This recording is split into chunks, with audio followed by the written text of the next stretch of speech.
Welcome back to the Field Podcast with Chris Sear. I got to sit down with Paul Deveno, amazing 30-year career at Home Depot. Not much do you get to talk to anyone who's actually spent their entire working career at one company. Paul recently retired from Home Depot and is off on some other amazing adventures. We got to talk about so many things in depth. It actually ended up being a 3-hour conversation. So we decided to break it up into 2 parts for you. And here is part 1. So I'm really excited to sit here to get to talk with Paul today, learn a little bit about how you can work a job and spend your whole career there, which a lot of people can't really do anymore, it seems like, right? Is that accurate? It certainly seems like it, right? I mean, I remember back in the day as even a store manager, and you would be hiring and someone would come in and maybe they were late 30s, early 40s, and you'd look over their resume and they had been at 3 or 4 jobs their whole life. And your first question was, why do you hop around with jobs so much? Right. And I think today there's so many cases where they show up and they've had 3 or 4 jobs this year, right, and it's the norm. Right. So it's definitely, the world has changed in terms of people spending a long time at a single job. So today, Paul, what I want to do is actually talk about your business and the things that you've done with business to really allow you to have pursue your freedoms. One of the things about you too is you love the outdoors. So you're into hunting and fishing, and pretty much every story I think I've ever talked with you about, there's some sort of outdoor element. Probably. Right? So I'm really excited to learn about how working your job has opened up those doors for you, and hopefully we'll teach some people some amazing things through your life. Sounds great. Awesome. So the first question I had for you actually was, a lot of career advice is don't stay at one place, right? You kind of use those opportunities to hop around and try to get something better for yourself. You know, you are the opposite of example, but what would you say for most people? What would you say is good advice like that? Yeah, I mean, as we started to say earlier, right? The world has changed. As I grew up, I called those folks corporate pirates. Okay. You know, they hopped from one ship to the next, plundering and pillaging. That's a good example. You know, to get to their next level. Right. For me, it was about do what you love. And to be very honest, I had no idea I loved the Home Depot when I started with it. Sure. But what I found in a very short period of time, it was an organization that didn't require me to have a certain level of education. They said, what you do is more important than any piece of paper. How you do it is more important than any piece of paper. If you were willing to learn, if you were willing to work hard, if you were willing to treat others in a respectful way and help guide and help them along their journey as well, there was going to be a place for you. And the company only had 200 stores when I started. Okay. And I didn't even know what the Home Depot was, to be honest with you, when it first came to town. I had a friend who was like, oh, there's this big hardware store opening up. And okay, I'll go work there. Because at the time I had been working at the grocery store and I didn't love that environment. And I was like, I'll just go, stock shelves that's hardware instead of milk, bread, and eggs. So that's really was my original thought. I was home for summer on the break and started working. But that whole philosophy that the company had, and quite honestly still has today, which is if you work hard, if you're willing to do right by others, if you're willing to help, if you're willing to learn, you can go to any level in the organization. So that appealed to me. Interesting. I was always very good in school, but I never liked school. And I despise theory. It drives me crazy. I want to learn something and I want to apply it. Right. And theory just makes me crazy. So as I ventured down this path, it just became clearer and clearer to me that this wasn't corporate speak. This was the reality of working in that organization. Are all organizations like that? I don't know, because I only worked in one for 30 years. But it is very fascinating to me that when I look back on it, that I was able to do 30 years in one place. But they constantly challenged me. I constantly grew personally, professionally, with their guidance and help. And to stop and think about it for myself, a guy who went to college for 2 years, started working for the Home Depot at 20 years old, and when I left was running over a $6.5 billion business with 20,000 plus associates and 6, 7 states under your belt that you're managing, 115 stores at a time. It actually blows my mind, to be honest with you, when I stop and really think about it, because as it's happening, you're just like, okay, this is the next step. Sure. This is the next progression. Yeah. But for me, it was incredibly rewarding to be at the same place for that long, and the relationships you build, the knowledge that you gain about the industry. So not just the business you're working in, but the industry as a whole. And all of that was just fantastic for me personally. I have lots of questions on that. So, but let's take a step back. Your life started in Western Mass. You were born and raised there? I was born in Holyoke, Mass. Lived in Agawam, Mass, which no one should know where Agawam or Feeding Hills, Massachusetts is, but they all do because it's now the home of Six Flags New England. When I was a kid, it was Riverside Park. Okay. But yeah, that's I grew up in a small town. Cool. So what was your daily life like when you were a kid? Was it more rural, or was it more of a city kind of environment? Yeah. So I still joke today that life in Massachusetts, everything outside of I-95 is very different than inside I-95. Okay. Boston is Boston was a world apart from me. Right. When I was growing up, a trip to Boston was definitely going to the big city. Sure. And I grew up in an area where, we had the neighborhood and the kids are all playing in the street. I remember playing football and street hockey and everything in the middle of the road, and because you didn't have any traffic, because it was, small town. You could go just west of where we lived and you were in the mountains. And, you referenced it earlier. That's where, with my dad, we would be hunting, we'd be fishing. We were in the outdoors all the time.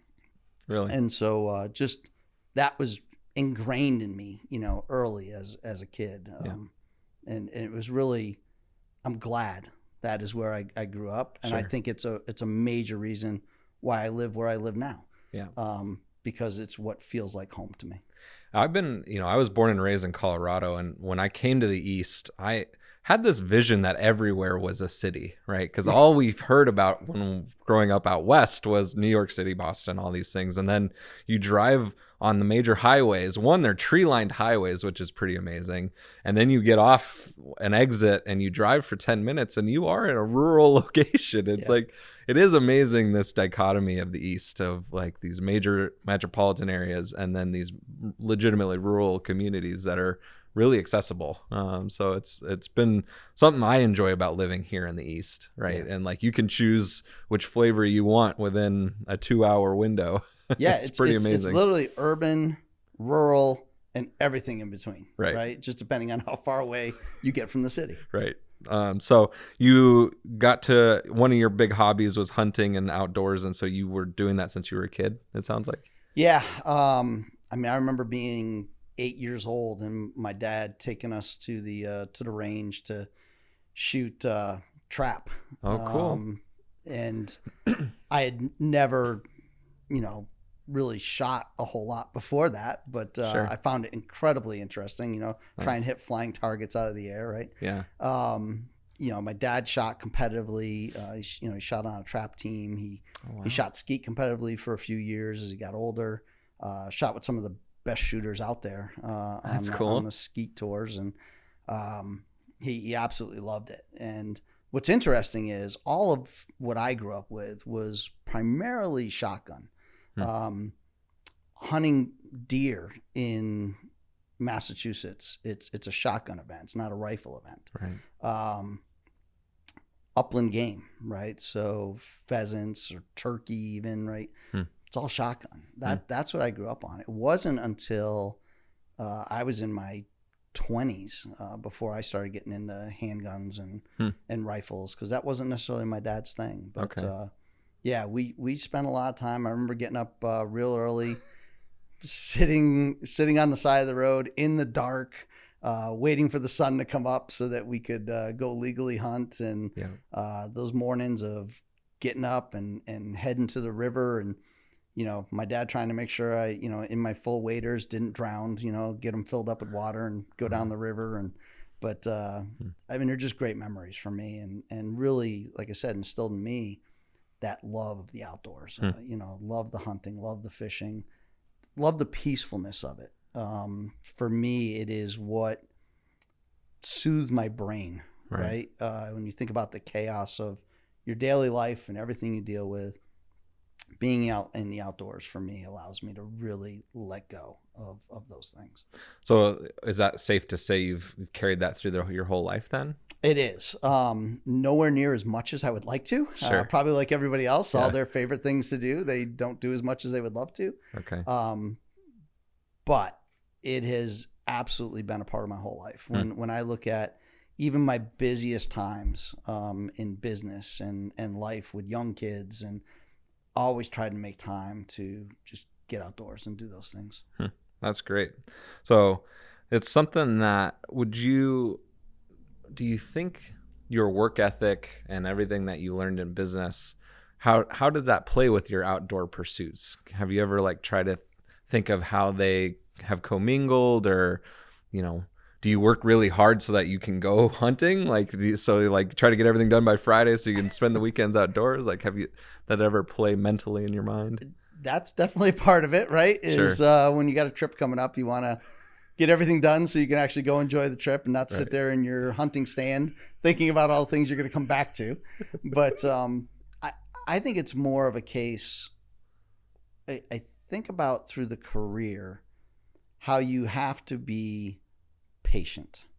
One of the things that I see today, and I even saw it over the 30 years, so it's not necessarily a today issue as much as something I've seen over the whole career. People are impatient. Yeah. Why not me? Why not now? Right? Yeah. And I had some great advice as I grew up in corporate America, because I had those same thoughts at one point. I remember being an assistant store manager. I'd been an assistant store manager for 4 years, and quite honestly, in those days in Home Depot, that was a lifetime. Right. It was like, wow, why haven't you been promoted to store manager yet? Because the company was growing so fast. And I couldn't understand it. And I had a great leader who said to me one day, you should relish every minute that you're still in this job, and you should use it to prepare yourself for the next job. So don't spend your time and energy focused on why am I not the one who's picked. Spend your time and energy on preparing for the next job, so that when you get there, you accelerate through that one faster than anybody else. And it's funny because that's what I started to put my attention on. When I got promoted to store manager, I was only store manager for 3 years, and they promoted me to district manager. Okay. Which was very quick. Right. I was only a district manager for 5 years, and they promoted me to vice president. So, I mean, it was the really, right thing to focus it was on. absolutely the right thing to focus on. And the whole story comes back to for your question, hunting, fishing, it's about patience. You got good advice, and it really launched your ability to focus on the right thing, it sounds like. Yeah, it's again, I always think about, you can focus on internally what you can do to be better, right? Or you can focus externally on the things that you believe people are imparting on you, right? Whether that's a selection for a new job or a promotion. Why not you? Why don't they see? The they drives me crazy. Focus on the things you can control. Focus on what you can control 100%. Yeah. No, that's such good advice. So what was your actual very first job? What was the first thing you got paid to do? Home Depot or overall? No, overall in your whole, as a kid. So very probably unique first job. I picked tobacco. Really? Yeah. So Cool. Living on the border of Connecticut, almost walking distance. Connecticut, believe it or not, grows cigar wrapper tobacco. And at 15 years old, I wanted a job. And I worked I remember like it was yesterday, which is it tells you how much it had an impact on me. Christian Brothers Farms in Connecticut. Okay. And I would literally walk uphill both ways because the hill did go up and then back down for a mile and a half to get to the end of the road. They'd pick you up in the morning on a bus and bring you to the farm, and you'd pick tobacco all day. And it was piecework. And I loved it because I was like, okay, wait, the harder I work, the more money I make. I like this deal. And so as a 15-year-old kid, I remember coming home with weeks of $300, $400 paychecks. With no expenses. This is, 1980 something, 1984-ish, 5-ish, somewhere around there, right? Whatever it is. And that was a lot of money. Right. And I think that only solidified for me that working hard pays dividends. Right. That's awesome. Did you have any friends doing it too? Or were you like... I did. I had a buddy of mine, and we'd walk down to the end of the street together and get on there. And I will say this. There is a reason that I've never used tobacco products in my entire life. When you come home and your arms are coated in tobacco tar and you are in the shower scrubbing, trying to get it off your skin, you're like, so that's what goes in my lungs if I smoke this stuff. Yeah, I think I'll stay away from that. Yeah, that's... Most people, once you see how the sausage is made, you don't typically eat it anymore. Now, I got to admit, every once in a while I'll have a cigar, but it's more of a celebratory thing. And, it definitely kept me away smoker. It kept me away from smoking for years, for sure. Yeah. That's awesome. And then, so you said you worked at a grocery store and then you led to Home Depot? I did. So once you turn 16, then you could actually, start working in Massachusetts. And my mom worked for the same grocery store for so many years. She was the head of the office at the store, and it was a local chain, Walbaum's Food Mart. They're actually not in business anymore. But I started working there, and what was interesting for me, and I don't want this to come across negative, but I think no matter what I say, it's going to come across negative to someone. Sure. It was a union environment. Yeah. And I had no experience with a union environment. This was my first chance. And so I started working, and I clearly remember being there for probably a year or so. And I worked there for 3-4 years. And in that first year, I'm working away, and I'm doing everything I can as fast as I can, as well as I can. And I remember distinctively one of the leaders coming to me and saying, "Hey, take it easy. Slow down." So I was just, "What do you mean?" He says, "You're not going anywhere any fast. This is based on how long you've been here, and you're not going to get a promotion for working extra hard or working extra hours." And that was so foreign to me. Right.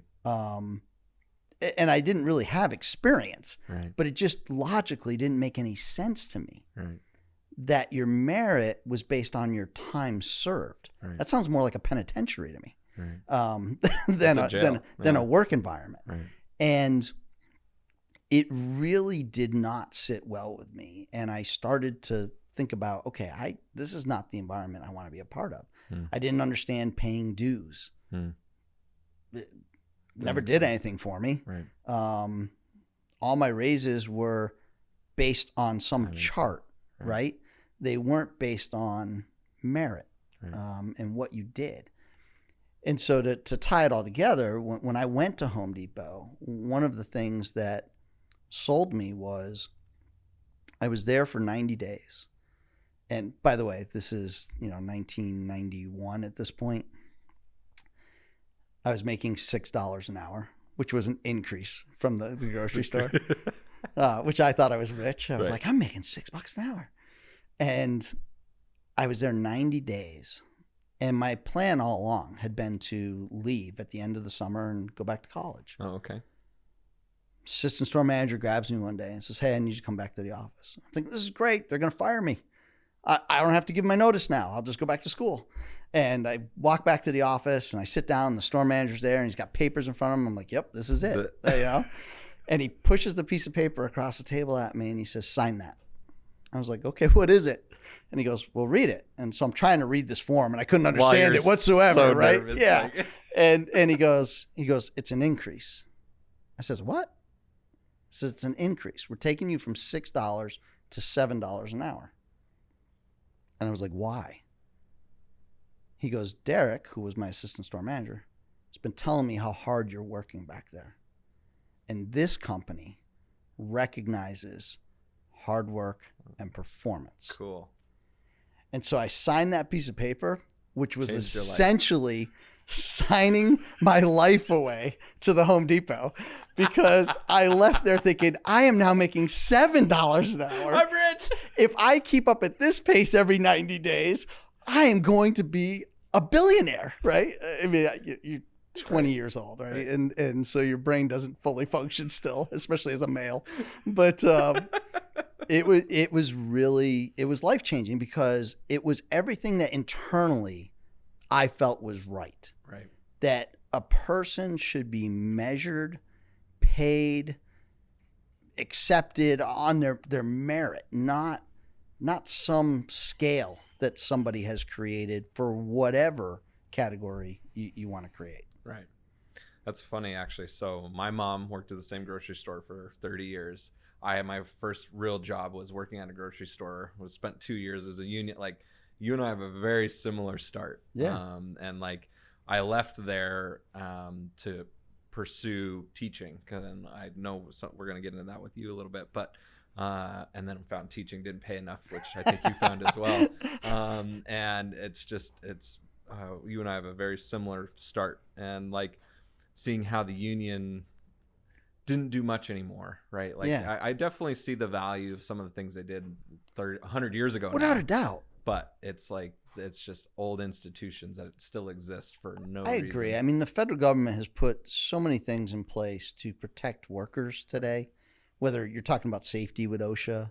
And just social media, and like just calling out a company is so easy for an employee. Without now. a doubt. Without a doubt. And I just think that there's so many safeguards that the union is an antiquated thing. And, Right. But there's people who love it. Right. And that's the beauty of this Well, country. it's a business now, and that's It is usually a business. that's the problem, right? And like, you can even say schools, a lot of the same issues arise once you turn it into a business. Someone's trying to make money, and sometimes the priorities change, and Yeah.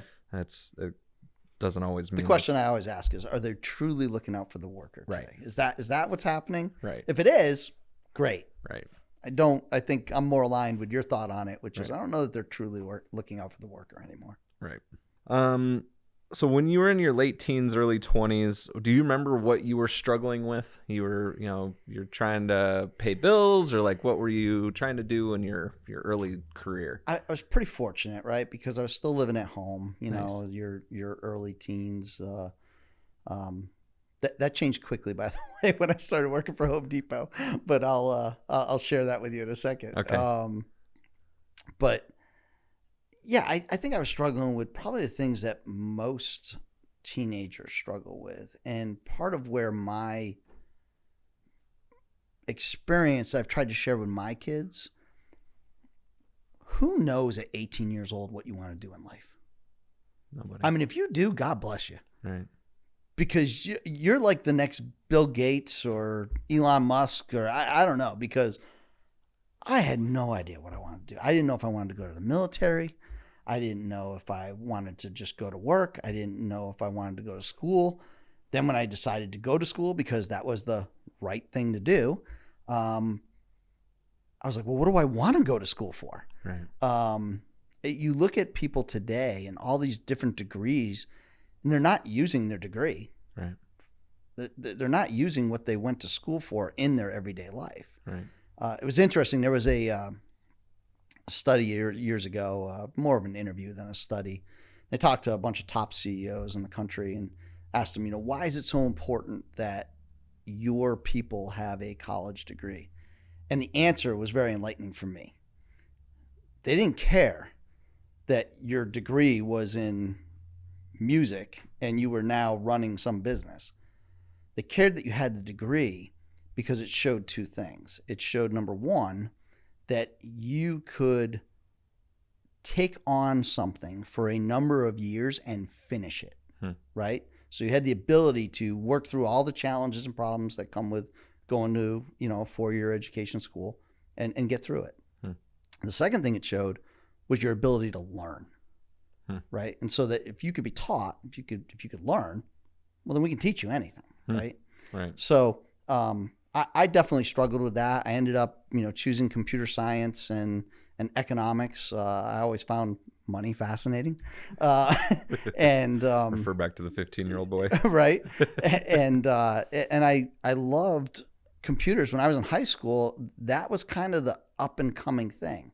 I was learning to program in high school in Fortran and Cobalt and, all these, none of these languages are even used anymore, but, all these different languages. And I just found it very interesting. Then I got to college and started doing it and thought to myself, I don't like sitting at a desk doing this. This is not fun. Right. And I didn't enjoy it anywhere near as much as I thought I would.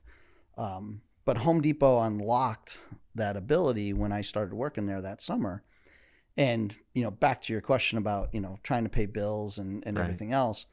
Well, when I made the decision that I was going to take a semester off, as, many a student has said to their parents, I remember distinctly that my father in particular was not super happy with that. And, we had some tough discussions. Sure. I remember the words exactly. You are too smart to be working in a hardware store your whole life. Right. Which really, cuts to the bone a little bit. Yeah. But he was really looking out for my best interest. My dad was a hardworking master carpenter. Yeah. He could build you a house, or he could do ornate church work. And he did all of that throughout his life. I always joke that my brother and I, we can't nail two 2x4s together. And the reason we can't nail two 2x4s together is because my dad wouldn't allow us to. Right. He always said to us, you are going to do more than I ever could do in my life. And it's not going to be doing carpentry. And he really pushed the two of us for excellence. My brother's an attorney, partner in a law firm. He's moved on from that and he's still doing legal work, but got a really good life for himself. I had a great 30-year career as an executive, Right. Retired early, right? All those things, so a lot of that goes back to, how we were raised by our parents. Right. But yeah, he was not happy when I was going to go to work for the hardware store. And that's when I had to start worrying about bills. Because at that point I knew the only thing I could do was probably move out, get my own apartment, start to pay my own way. Right. Remember, I was making $7 an hour. I mean, I was rich. Yeah. So, All right. I'm sure you could afford apartment those days. In those days you money. could. Yeah. In those days you could. And Yeah. I lived right down the street from the store, and I just started doing that, and it worked out really well. Now the funny backstory, or maybe fast forward story, is probably more appropriate. Years later, and I'm a district manager now. So still a couple levels below where I ultimately finished in my career, but I'm a district manager. I'm out in Wisconsin, had recently gotten married, and my wife and I were heading back to Massachusetts for Thanksgiving. And again, I remember this like it was yesterday. My dad's sitting at the head of the table. It's Thanksgiving after all. And I'm sitting right next to him, and we're mid-eating. I mean, he's like doing this, and he stops and he just turns and looks at me and he goes, hardware store thing worked out. And he goes right back to eating. and that for me was like, okay, it was all worth it. Except, How old were you? Oh gosh. I had to be 30 something at that point, So 15 30, years later. Oh or yeah. something. Yeah. Yeah. It was, I traveled all over the country with this company and just kept excelling. And, the one thing I can tell you is unfortunately, my dad passed away very early. He passed away at 60 from cancer. Again, having a huge influence on me. Why did I retire at 50? Because he died at 60, he had an influence on me right to the very end, in ways that he didn't even know. But he, it was that acceptance. And what I can say is really from that point on, the joy I could see in him, the pride I could see in him from the things that I was doing, my brother was doing, it was everything he had wanted for us. Right. And, that's what really made it, special.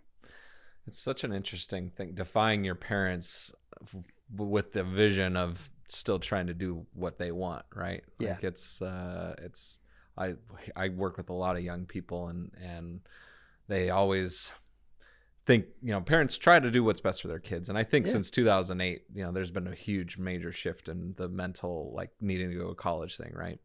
And I went to college in 2005. I started my first house painting franchise business in 2006. My mom and my dad told me, you're screwing up your life, right? Like, why are you wasting your time running a business? You need to focus on school. My dad worked at a newspaper company for 30 years. My mom worked in the same grocery store for 30 years. Like, they wanted way more for me than that life, right? And it's like, when 2008 happened and the crash, and I'm a business owner and I've been running businesses for, 4 years by 2009, it's been like, I can make my own money and didn't have to depend on somebody else. And college degrees became a lot less valuable all of a sudden, right? It's interesting.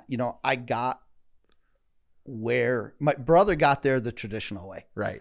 The way your dad was proud. Right. From the beginning. From the beginning, right? My brother did it the traditional way, right? He did good in school. He went to college, he became a lawyer, right? And then went on to be a partner and all these different things. Right. I did it completely opposite way. Just ended up in the same place where he wanted us. Right. So it's funny. It's interesting to say that there's multiple paths, right, to the same kind of ending. Yeah, and that's where I think the value of parenting these days, and like there's so many studies now showing, giving your kids at least the right baseline and letting them make good choices, right, and let them screw up. It's not easy, Chris. It's so hard. And I've got young kids. You're a little, you're 15 years ahead of me on the kid thing. I have a 17-year-old girl who wants to make choices that I would not make. They're not putting her in danger, so I'm allowing her to make them. Think about your dad all the time. Oh, I'm sure, my right? goodness. I am my dad without a doubt, right? And so it is super interesting because, and I'll be the first one to tell you that as a parent, I did not approach it like that. Even just a couple of years ago. Yeah. I was very much, both my wife and I, very much of the mindset of, well, here's how we grew up. We turned out okay. Right. So we're going to make sure that our kids grow up exactly the same way. Sure. And look, do we try and instill all the right values and all the right baselines? Without a doubt, right? Sure. But when it comes to decision making, where historically I know I would have said, no, right. you're not doing that. Like would have really put my foot. Now I'm like, okay, let's think through this, right? And let's talk about it. And then ultimately, if that's the decision, and I know it's not going to put her in harm's way, right? Okay, that's your decision. Because here's the reality for her: another handful of months, she's 18. She's technically an adult. Right. She can go do what she wants, whether I like it or not. Right. So I might as well help guide her instead of fight her. Right. And lose the opportunity to have some influence on her. Yeah. It's modern parenting. It's not easy. It's tough. Right. The old school way seemed easier, right? It was my way or the highway, and that's just the way it was. And yeah. No, it's a challenge. So I want to shift gears a little bit and think about, working for me, I've been able to coach a lot of young people in business, and I think of jobs, careers, and like the difference of when you're working a job and when does it become a career, right? And have you ever thought about the difference of a job and a career? And like, when did you see that shift for you at Home Depot, and talk about your experience with that? Yeah, I think it starts with, probably most things start as a job, right? Right. I don't know that anybody starts a career. Yeah. I know I worked with hundreds of thousands of people at Home Depot, and to a person, people who have been there 30 years, I didn't take this as a career. I took this to pay my electric bill. I started part-time to be a cashier so I could pay rent. Those are all the stories. Nobody has ever said to me in 30 years, oh, I started here because I knew this was going to be my career. Right. So I think they almost all start as a job. Right. I think the pivot point, it really comes in a couple ways. One, when do you see yourself as the organization, as part of it? When do you feel like you're embedded, that you are what you do. Right. And I'm not saying that your influence in the business matters. Yeah, right. You matter. You feel like I always, we have a running joke at Home Depot. Like if you cut us, we'll bleed orange. Right. There's a point where I felt that way. Yeah. Like if you cut me, I was going to bleed orange.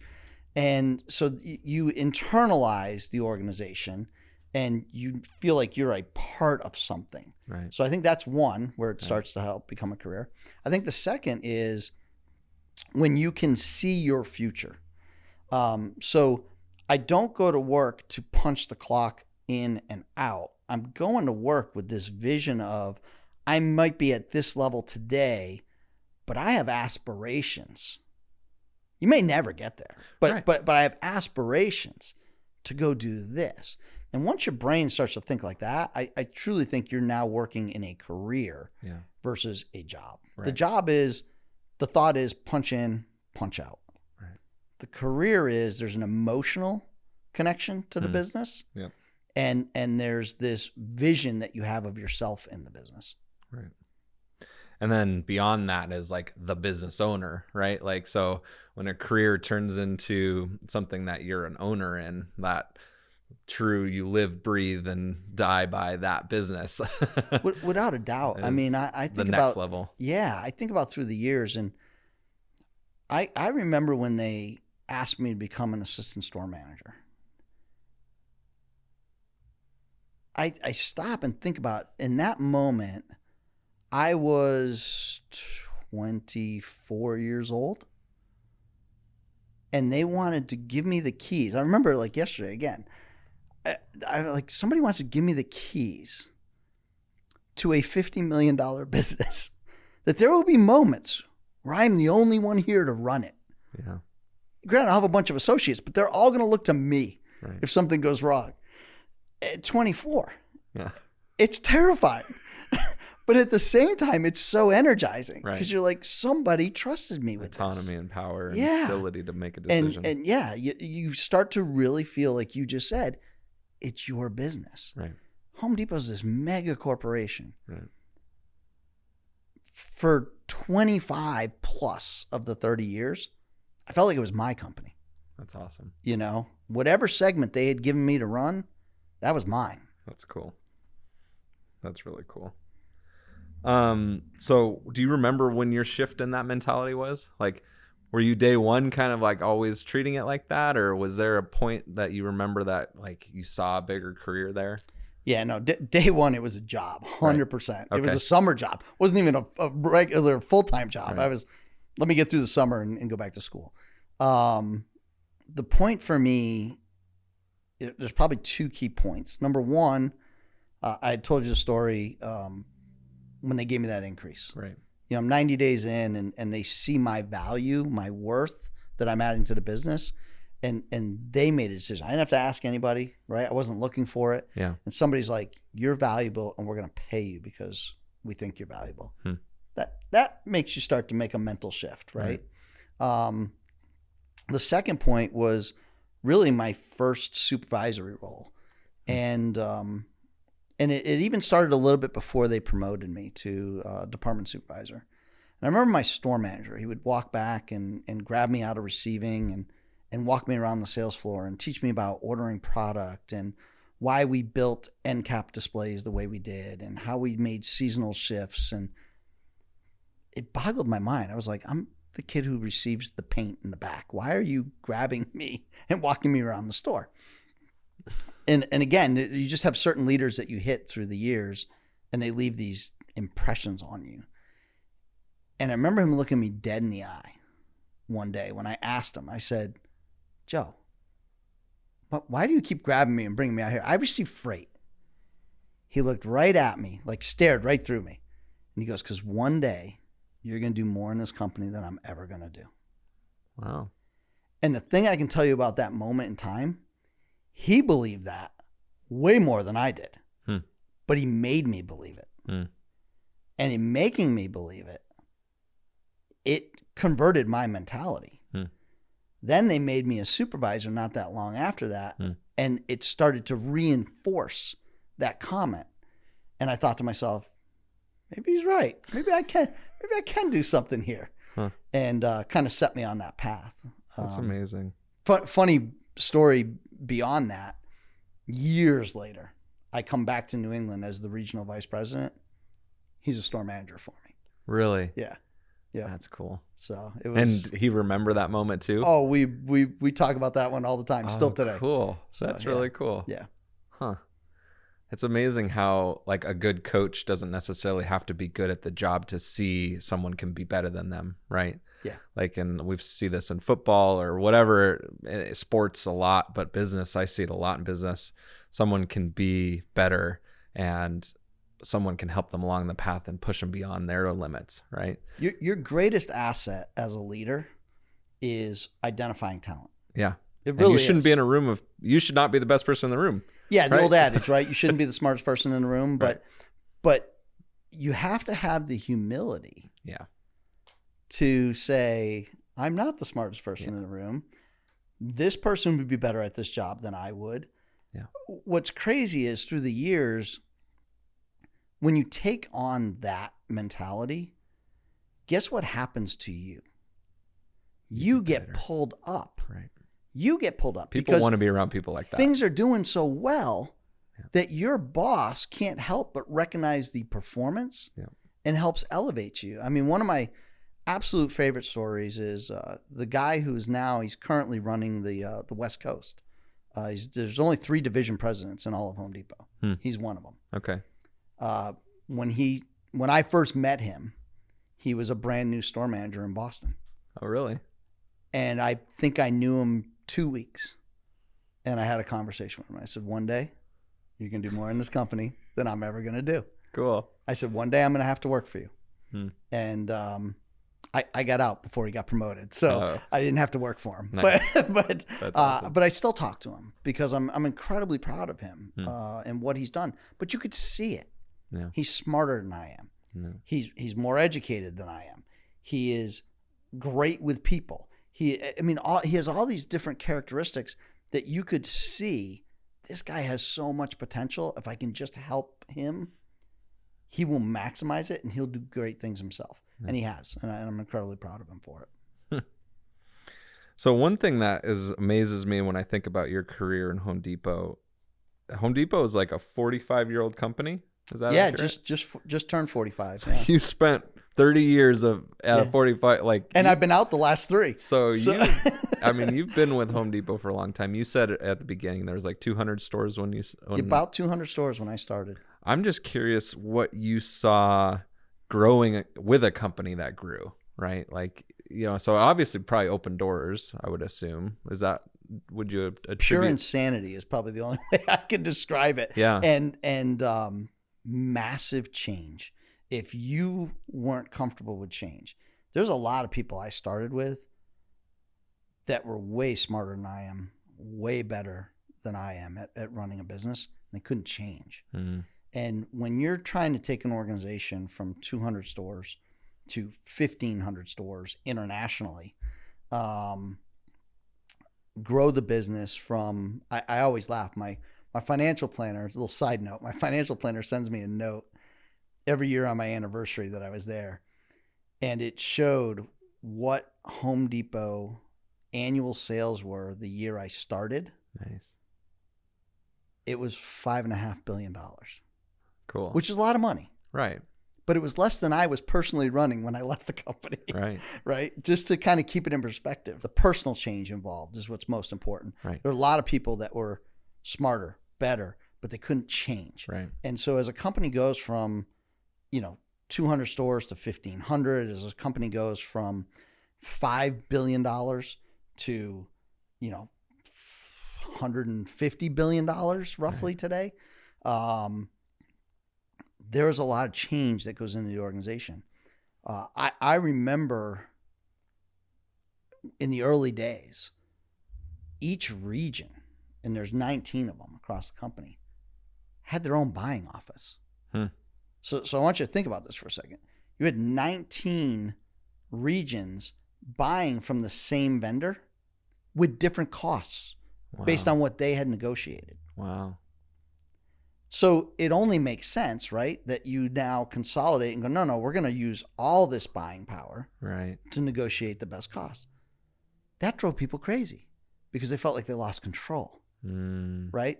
So there's things like that you go, the business without a doubt needed it, but it actually had people drop out over time because they couldn't evolve with the change. On the flip side of that, what stayed the same over 30 years? And I think you hit on it once with, the way they appreciated someone who worked hard, but. Yeah. And I wouldn't say it stayed exactly the same, but generally what has been the success for the Home Depot is the culture.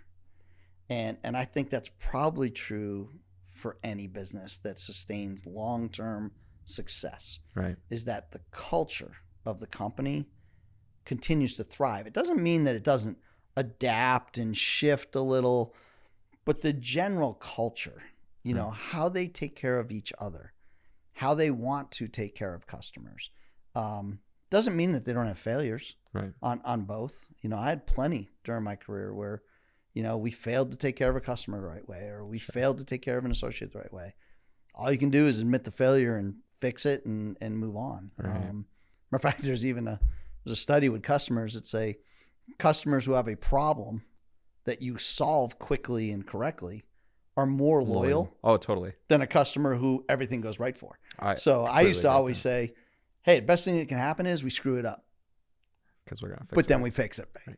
And when we fix it correctly, that's a more loyal customer. And so, it's not that they don't have failures, but that culture for both their internal associates and their external customers has really been what has sustained the Home Depot for as long as it has. I'm actually going to validate that story because during COVID, I don't know if you remember this, I called you because I bought a freezer. I remember this. And the guy, they couldn't help me. I called the 1-800 number and I'm like, I'm going to give it a shot. I knew Paul, I knew of you, but we hadn't really even spoken. And I'm like, I talked to Alex, your business partner, and I'm like, I've been having this issue. And he's like, call Paul. He'll take care of it. And I have not bought a single thing at Lowe's since 2020. Well, thank you. Because of that. My stock price appreciates that. Yeah, right. No, and I've spent a lot working on my house, but no, it is. It's just having someone that takes 5 minutes to care and then, solving a problem is such a huge mind shift. And,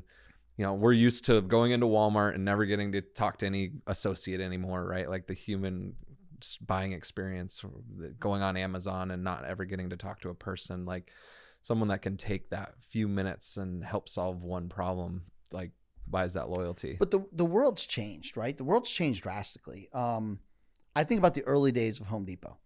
That orange apron meant expertise. So I want you to go back to 1991 when I started. As a receiving associate, I was responsible to learn the 10 most common projects that homeowners would come in for. Oh, interesting. Basic painting, installing a toilet, right? I can remember them today because I was thinking to myself, why do I have to know these? I receive freight. But when I would walk to the break room, when I would walk to the restroom, if somebody stopped me, I had to be able to answer those questions. Are you buying the wax ring for the toilet? Or Exactly. What are the things that go with it, right? All of that. But you also have to remember in 1991, there's no real internet. There's no Google. There's no YouTube. Yeah. There's no online shopping. The associate is the expert. You were the expert. That was, I used to say, the orange apron was Google. Wow. Right? Fast forward. And this is where I say, you can still have the same culture. Yeah. But things shift a little bit. Today, the most important thing for a customer going to a place like the Home Depot is it on the shelf? Right. Is it on the shelf? I don't need the guy in plumbing anymore. Right. I don't need the guy knowledge in plumbing anymore because YouTube has 800 videos on the project that I want to do. Right. So I can buy the products online. I can research which ones are the best. I can go in and pick it up. And I never actually have to interact with an associate. So a lot of what I tried to stress in my final years was customer service is still the utmost important thing. Yeah. How it's delivered has changed. Right. Because the customer it's impossible to be an associate at Home Depot, by the way, these days. It's impossible. When you come in, you are the expert on what you want to do. They're supposed to be an expert on all 40,000 items. That's not going to happen. Nobody has that brain power. Right. So I was there 30 years. I still can't tell you about every item in the store. Sure. So it is just things shift and change within the culture, but the core of the culture still stays the same. Huh. That's an amazing thought to think of, just the internet age and you getting to see all that change and shift, and that customer service still being the priority, and how do you just modify, that goal, but maintain the culture. Like that in itself is an amazing experience. Got to learn a lot of big retail lessons through the years. I mean, that housing downturn you talked about, all that, I get to live all that. Right. And in a housing business. My question, I guess, so we've talked a lot or a little bit about some people that have helped you along your path. Who taught you how to be successful in a corporate structure, and like who are some of the people that guided you in your experience? And I had quite a few. We could probably do a whole podcast on all the people I need to call out. Sure. But I would say a couple of the really big ones. I talked a little bit about Joe, the store manager, earlier, right? Yeah. And to have someone look you in the eye and tell you, you're going to do more in this company than I'm ever going to do, is way more powerful than you would think. Right. When they genuinely mean it. Right. That was a pivotal moment. Someone same guy who took the time out of his day as a store manager to take me, the associate, so you're talking 2-3 layers removed, and walk me around the store and teach me about how we ran the business. It's incredibly powerful. I think to a guy who this is kind of funny. I think today about a guy who is now the CEO of Lowe's. Kind of funny, right? Wow. He was my boss at one point at Home Depot. Really? Yeah. So That's he cool. was the division president for the Northern Division. He ended up becoming the executive vice president of all U.S. stores. Very influential on me as an officer of the company. Okay. So making that transition from kind of that boots on the ground operator, right? So when you're an assistant store manager, you're walking around the store, you're interacting with customers, you're interacting with associates, same as a store manager. Even as a district manager, you're every day you are still in stores. Maybe Monday you're not because you're doing some office work, but the whole rest of the week you're in stores. All of a sudden you make the transition to an officer, and you're talking about like I said before, $150 billion company, 100 and a few officers for the whole company. Most organizations that size, by the way, would have an officer group that's 4 times that size. Really? Yeah. Okay. So pretty elite company. Right. Felt very uncomfortable being in the room the first time, got to be Sure. honest with you. And imposter syndrome. We'll talk about that.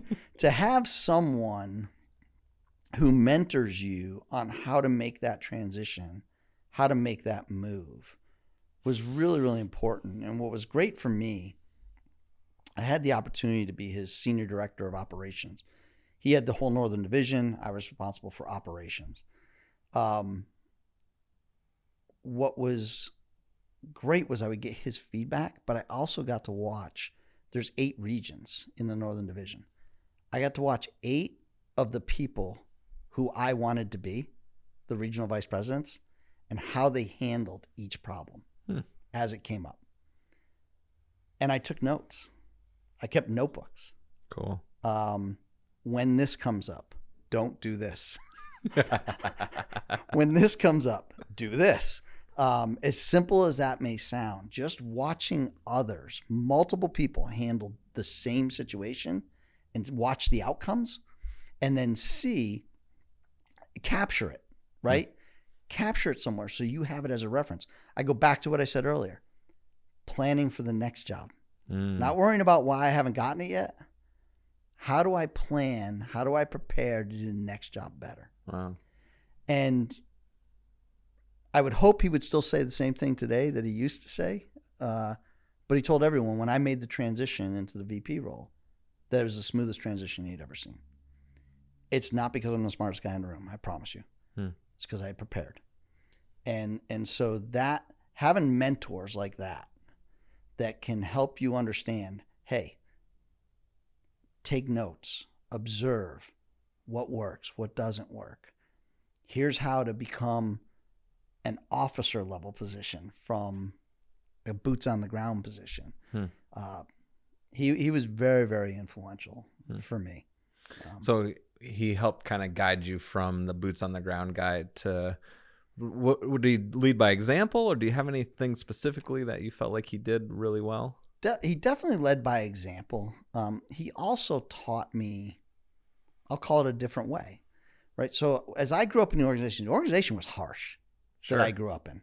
Okay. It was like, I watched people get their aprons ripped off and be told, you don't deserve to wear that. You're fired. Goodbye. Right. I mean, that's what I started in. I was like, kind of alpha male type. Oh, it was very much so. Right. But that's how they had been successful. Right. So you always repeat what made you successful. The Jack Welch type of leadership style. It's exactly right. So they had been successful that way and they kept doing it that way.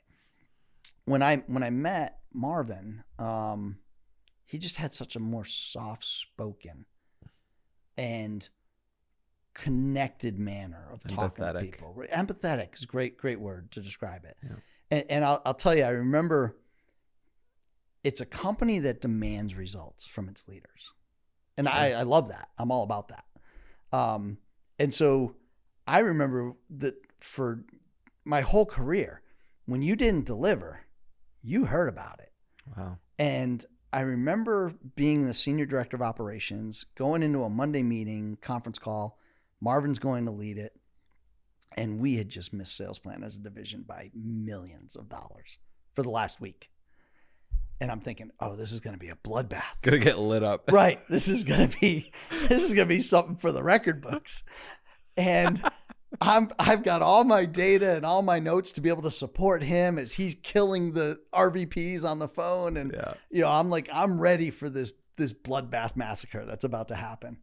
And I sit down in the office conference room with him and he's calm as can be. I'm thinking, oh boy, he must be boiling. This thing's going to explode when that phone turns on. And the phone comes on and everybody's on a conference call. And he starts the conference call like this. Guys, tough week last week. Nothing we can do about that. It's in the rearview mirror. What I'd like to hear from you is, what are we going to do this week to turn this around? And I sat back in my chair going, this is not how this works. We're supposed to yell at everybody. We're supposed to yell at everybody. We're supposed to get upset. We're supposed to know that they're failures, right? It was because that's what had been emulated for so many years in the company's growth phase. Sure. And to now work for someone who had this totally different approach. And guess what? The next week, we crushed it. Oh, cool. There was also a factor of the reason we had missed the week before was the weather was horrible. Yeah. And he recognized that. And he's like, it's like they don't control the weather. Yeah. So why am I going to yell at them? Right. It's not like they did something that was, that 90s business leader thing was like everyone's at fault, right? All the time. And all the time. Doesn't matter if there's a third. Yeah. Yeah. Yeah. So it just, that had a major influence on me. And quite candidly, I wish that had come to me earlier in my career. Sure. Because I was a bit of the Tasmanian devil. Sure. At points in my career. That's what you saw as That's what I saw as success. Right. You emulate the people above you, whether they're right or wrong. Yeah. You emulate them because you're like, well, they got to that position doing that. Right. So I should probably do more of that. Right. And then I'll be like them. Right. And so you emulate and you follow what you see. And that's exactly what I did. But he was a huge influence on me, on getting me to calm down, for lack of better words, and really be rational about things. That's amazing. So what point in do you remember what time in your career that was? How far along were you in your path? I was about halfway through my career. Okay. Yeah. Nice. So, but you still had a long career after that with that new But perspective. the difference it made for me was having someone like that. As I looked at my peer group through the years, and I had some incredible peers, there was always a few of them that were still under that old mentality because they, like me, that's what they grew up in. Right. And they didn't make the shift. Either they didn't make the shift at all, and quite honestly, then they usually ended up out of the company, or they made it slower because they didn't have that mentor. Right. That mentor was so important for me. That's cool. That's an amazing story. And I've been thinking about, as you speak, the corporate ladder and the people who step on other people's backs and like jump ahead of other people. The corporate pirates. How you have to have some stories like that. Like, do you have memories of getting passed up and watching other people rise that you didn't think they deserved? Like, what was that like? And any stories that you have like that? There's a lot of them, Chris, especially in the early days before I began to control what you can control. Okay. Right. And again, that same leader that we were just talking about in Marvin, I watched him promote a regional vice president who had been a district manager that I trained. Oh, wow. And he was promoted directly from the field to VP. And I was told it's not how it works. Right. You've got to go from district manager down to the corporate office. Then you can be promoted to regional vice president. And so I was really upset about that. Yeah. Because I knew what skill set I brought. I knew what skill set he brought. By the way, he made it a year. But I knew in my heart that I was more qualified for the position. Right. And I challenged, I shouldn't say challenged, I talked to as best I could. Sure. Marvin about it. Yeah. And that is when he gave me that advice around you focus don't worry about why someone got promoted over you, or worry about if you want that next position, count every day as a blessing that you are still in the old position and prepare yourself for that next one.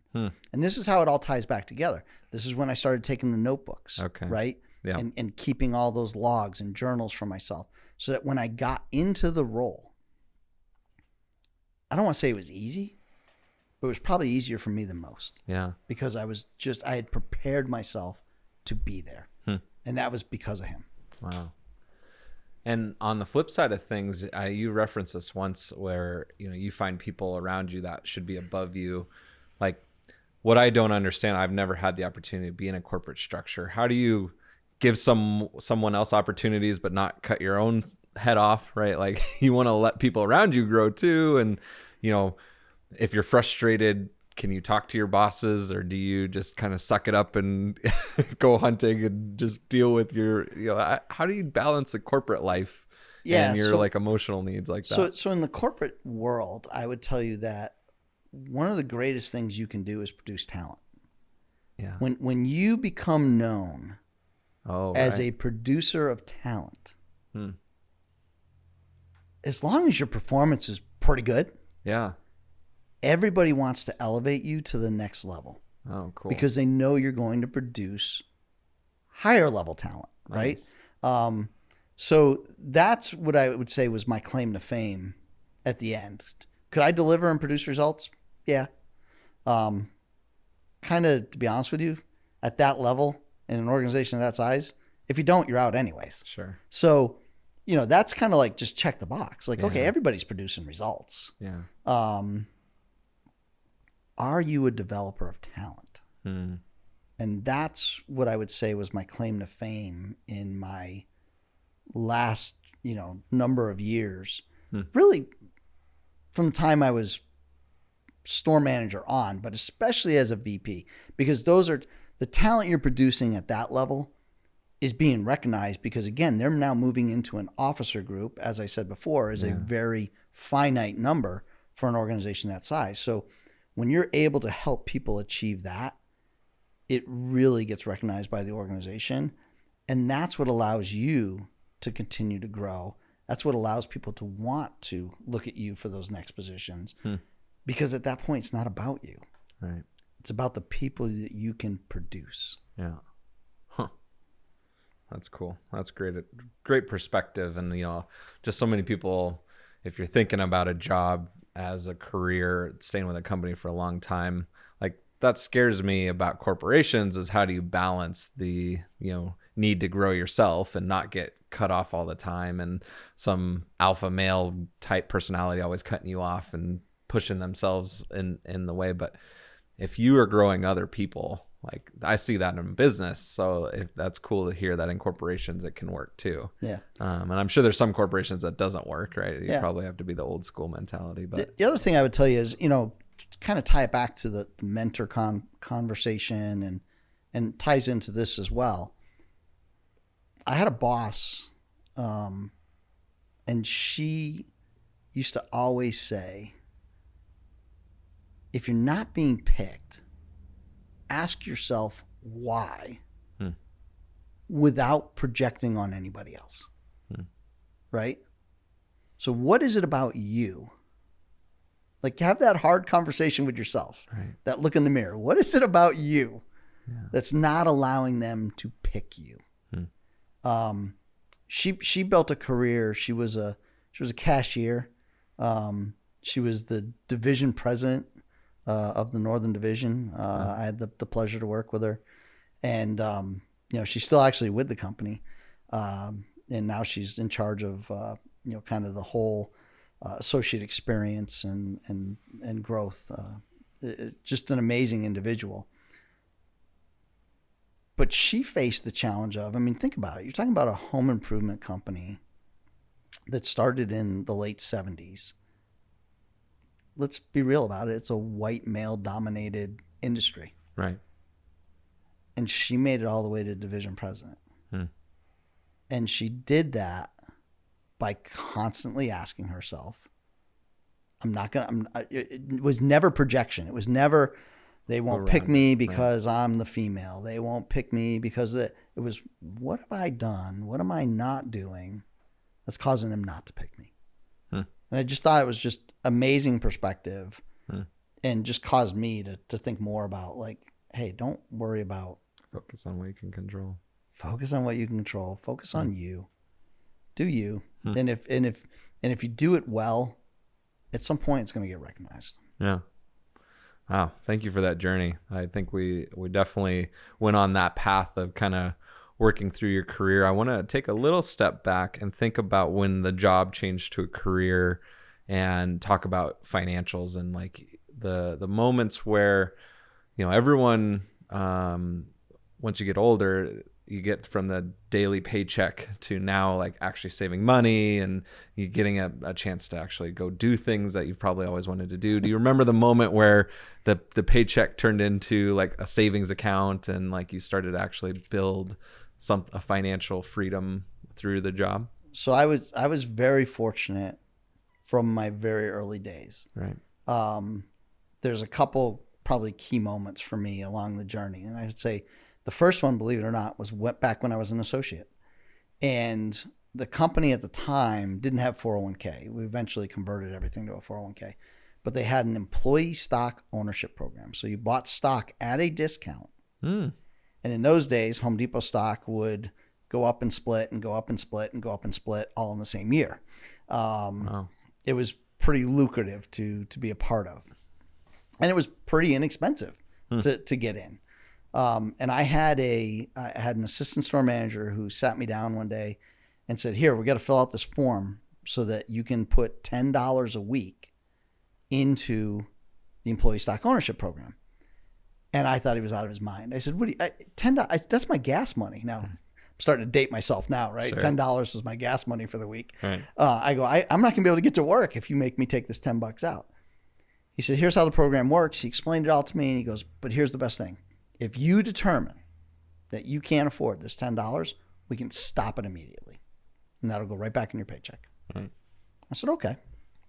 So I did it. I signed up. Lo and behold, you don't miss $10. Now, I know today that sounds funny, but in those days, Right. $10 was a pretty good amount. The next phase was the first time I got that raise. Back to that $6 to $7, right? Same assistant manager sits me down. He goes, let me ask you something. Can you pay all your bills today? Yeah. What are you going to do with the extra $1? And I hadn't even thought about it. Sure. I was just like, it's going to be another $1 in my paycheck. Sure. Right. He goes, why don't you take that $1 and invest it? Wow. And so for years, Chris, as I grew up in the company, until I couldn't live on $6 an hour anymore, Sure. every time I got a raise, I just reinvested it Wow. into a stock That was exploding. that was exploding, right? Wow. So just really great advice in those early days. And so even with my own kids, as my son started working, I remember him coming in and we were having this conversation, and he started to take a small percentage out. And I said, it doesn't have to be a lot. I said, put a small percentage in the savings account. Put a small percentage into whatever the investment opportunity that they offer is. Yeah. And if what you're going to find is in a matter of a couple of weeks, you won't even miss it. Right. But you won't miss it because you never see it. Right. If you let it get into your check Yeah. and then have to redistribute it, you never will. Hmm. So those were key moments for me in the early days. As time went on, just being a scared kid probably is what saved me. When I got promoted to regional vice president, I think the average tenure at that time was like a year and a half, 2 years for the job. Oh, wow. People were burning out or getting Right. fired. Right. And so I remember thinking to myself, okay, this is a really nice salary. Yeah. Comes with a lot of stock options that I don't get unless I can get through 2 and 4 years, Oh, really? to have it Okay. vest. Nice. I was like, so every dollar I make, I'm just going to sock away. Because I'm not going to have it. Because I'm not going to have it. It's kind of the NFL mentality, right? The average NFL player, I think, plays 3 years or something like that. They all, though, think that, the $20 million a year contract's going to come for every year the rest of their life. Right. So they go out and spend it. Right. I was the exact opposite. I was like, this is going to end really quickly when I crash and burn. So let me sock away as much as I could. Nice. And I started doing that, and the career kept going. Wow. And thankfully, right? And I ended up, it was 14 years as a vice president, Wow. thinking I was only going to make it a couple, Hmm. with me just socking it away. Hmm.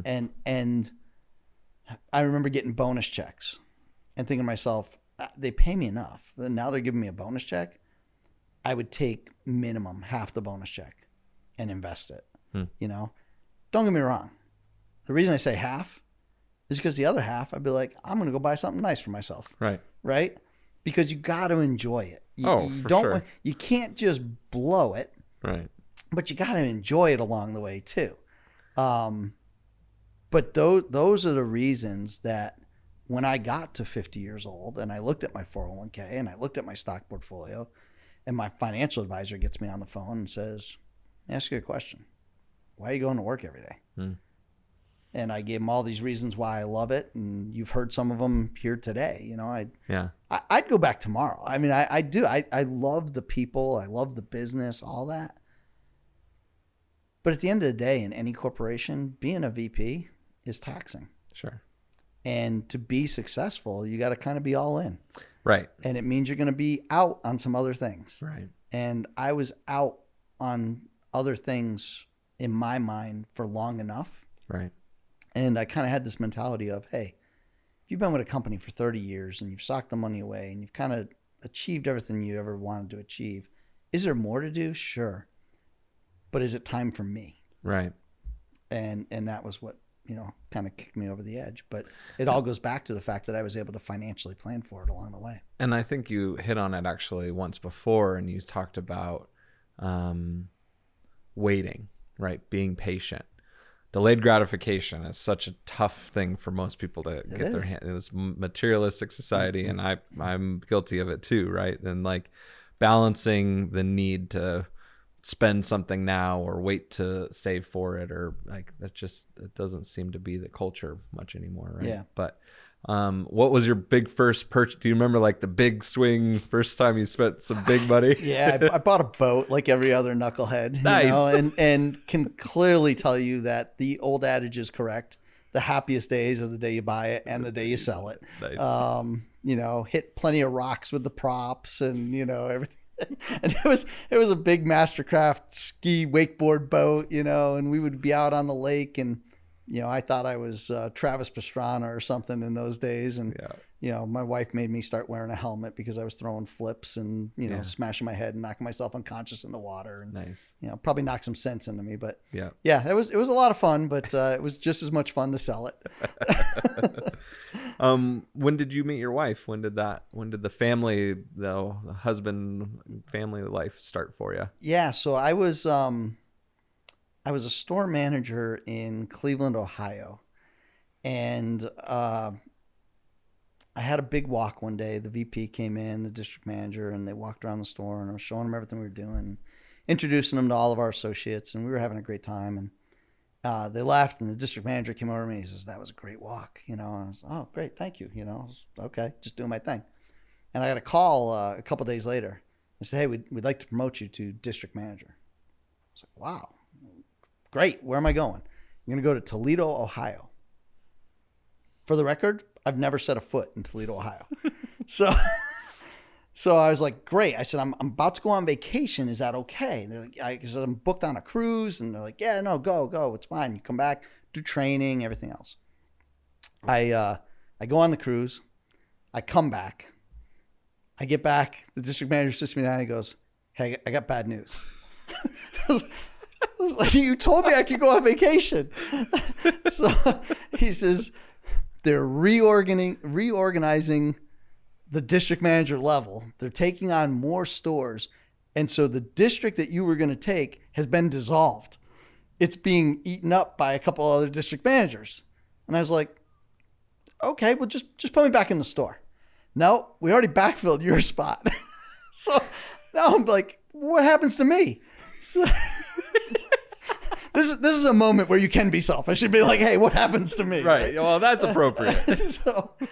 So he goes, "No, it's no problem. It's no problem. We're gonna figure it out. You got to do training anyways. Go to your training." Oh, okay. So I start my training. I'm in training for a few weeks, and I get a phone call from he's a VP out in the Midwest who was my district manager at one point. His name is Casey. Casey calls me and he says, "Paul, I hear you don't have a job." And he said, "I was talking to the division president today. I'd really like to bring you to Wisconsin." Oh, wow. And I said, "Great. Where is that?" Right. I legitimately, I mean, it's not that I failed geography, but never really paid a whole lot of attention to it. I couldn't even picture in my head where Wisconsin was, being an East Coast kid. Right. He says, "Don't worry. I'm going to get you a plane ticket, get you out there. I want you to go look in this area, blah, blah, blah." So I flew out to Wisconsin. I found a house within 1 day, a different housing market in those days. Sure. Found the house and then started walking stores and, you know, starting to figure out the area. Moved to Wisconsin by myself. I ultimately, you know, through the years, I made 13 moves and ran 17 states of business. And so this was one of those moves along the way. Move out there, get into the house, start working. And I had 2 stores in Madison, Wisconsin. And I go to the East Madison store. And as I pull in, there is what I can only describe as a farmerama that's going on in the parking lot. So hay bales, horses, I like to say goats and everything else. My wife disputes that. And I was like, what the heck is going on here? So these stores, I've been brought here because these stores are a disaster, right? And I just want to get in the store. So I'm trying to get in the store, and the store manager's like, "Hey, you got to come out and you got to see what we got going on in the parking lot. I was like, oh no, that was going to be my first question. What is going on in our parking lot? That's a great question. How does this impact our business? And this is Miss Rodeo, Wisconsin. And, she does these kids events for us and everything else. And I was like, that's great. What's it doing for the business? I'm just being that guy. Right. And I just want to get inside the building and beat him up because the stores look like crap. Right. So anyways, he drags me out there. He introduces me to Miss Rodeo, Wisconsin.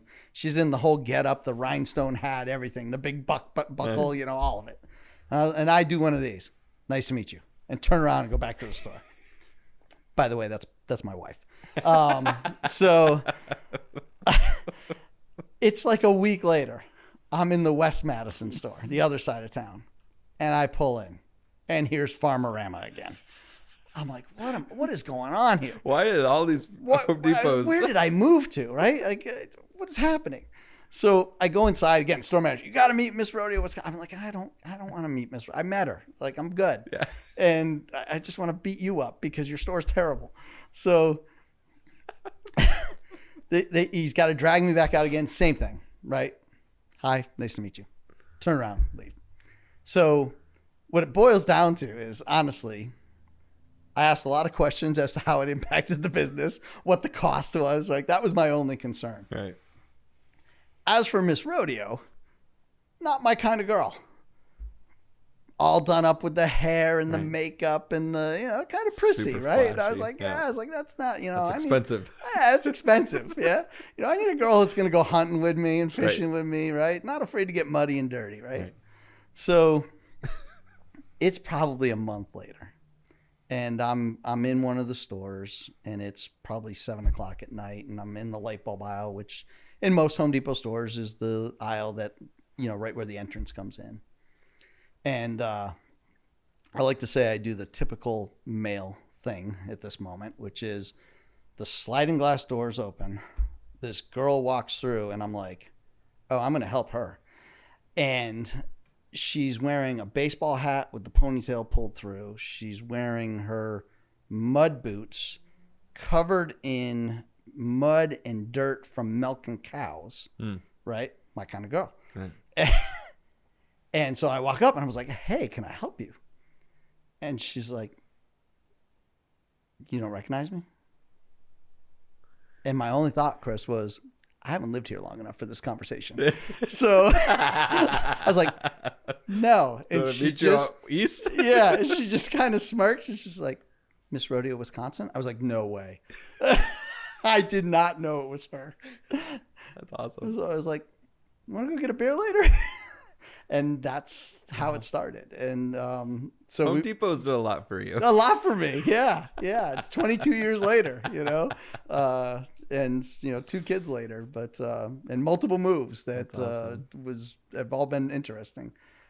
But yeah, it was crazy. So she didn't work for the company, right. But she was around the company, and how I ended up running into her and meeting her. But that's amazing. She loves when I, tell that story, because it's just, she had pretty much given up on me at that point. Right. She's like, this guy's a jerk. Right. And I was. Sure. The East Coast guy, Yeah, trying to make a businessman out of himself. I'm telling you. I remember the Midwest nice thing you were not a part of. It was wild. I remember landing in Wisconsin and going to McDonald's to grab something.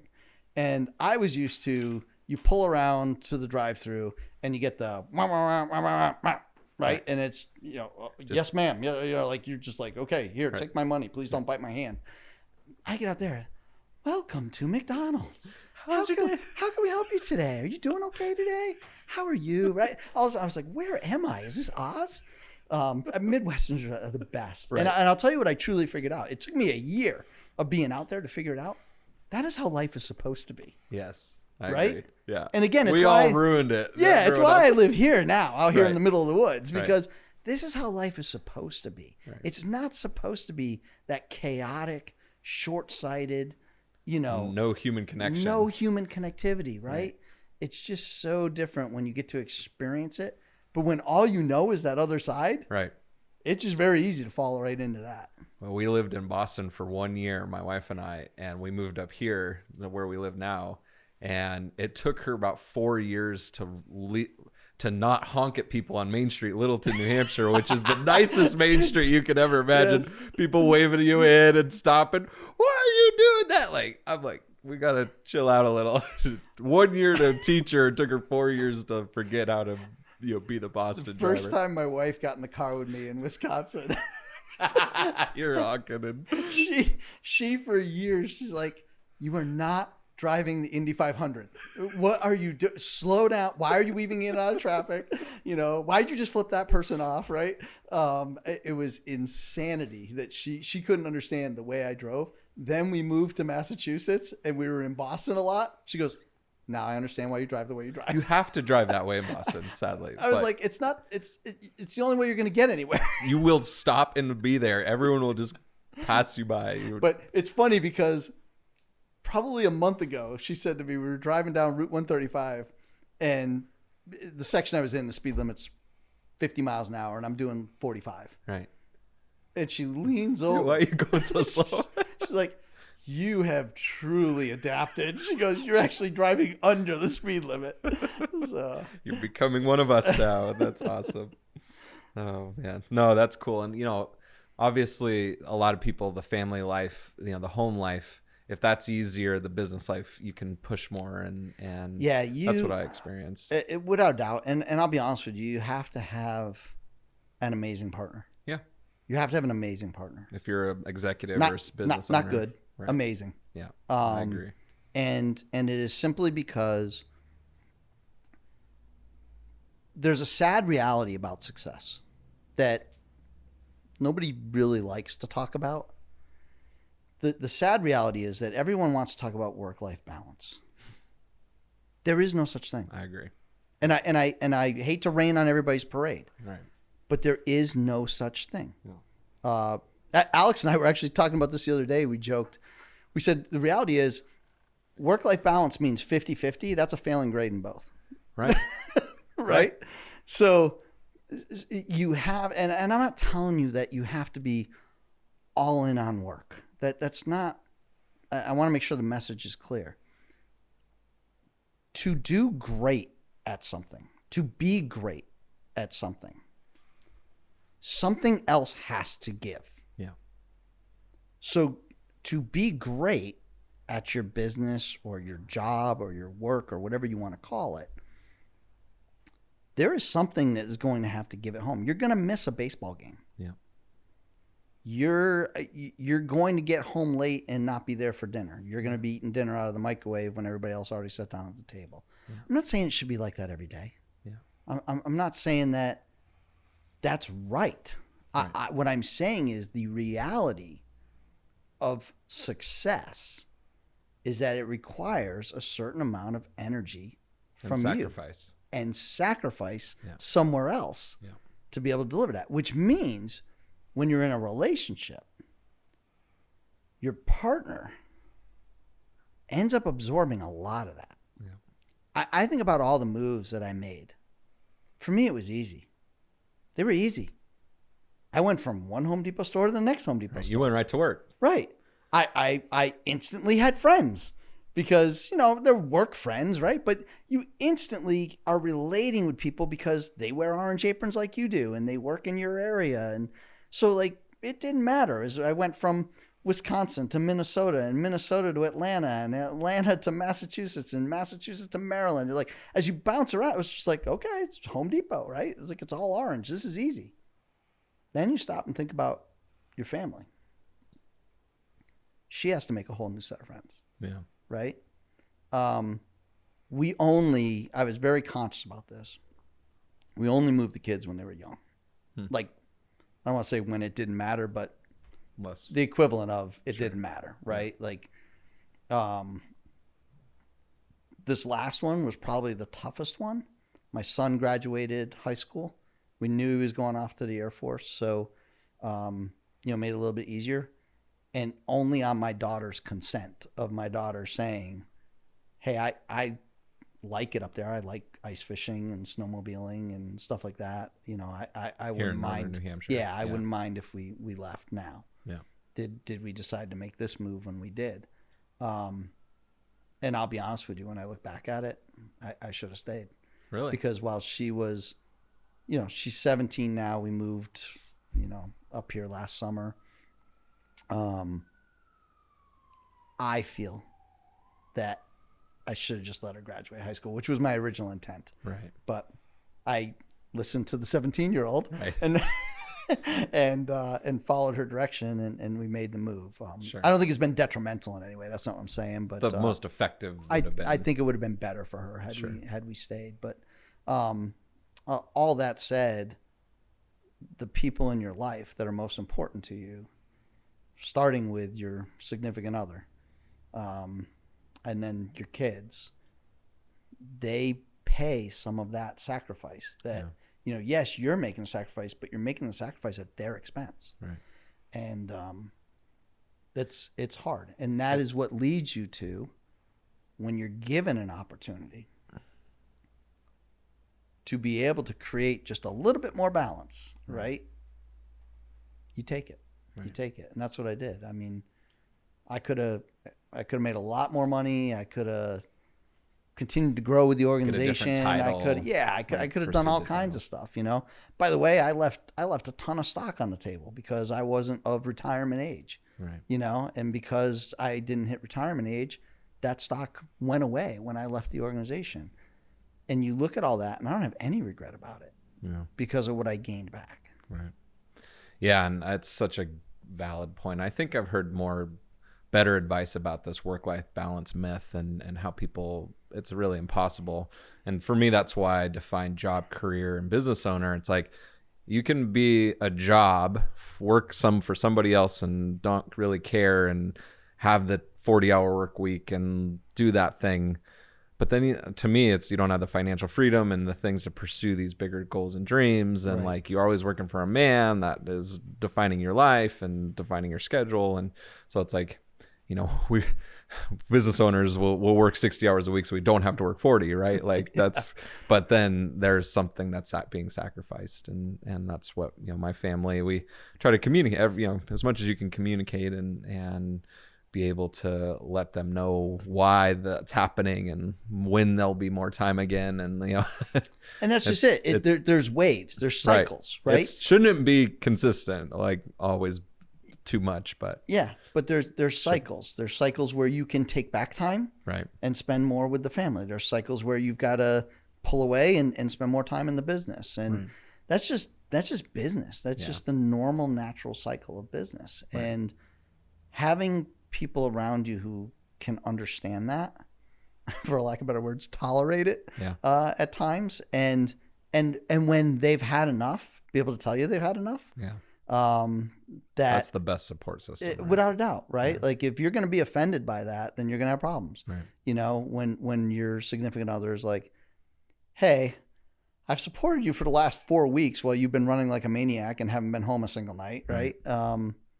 Could we, go out this weekend together, or or let me go out with my friends, or right, whatever it is. My wife right now is she's out in Wisconsin. She's seen family for the last week and a half, and right now it's just me and the dogs at home. So nice. But so we try, and if I'm gonna be on a spurt, sometimes it's like, hey, go hang out with the family out there, and when you come back, I'll be done with my craziness, hopefully. So thinking about your career, your family life, and balancing everything, did you have any big missteps, things that you look back and you're like, would have done differently or should have done differently? And I've screwed up a lot, Chris. Thank you for listening to part 1 with Paul. Make sure you listen to part 2, which is out now.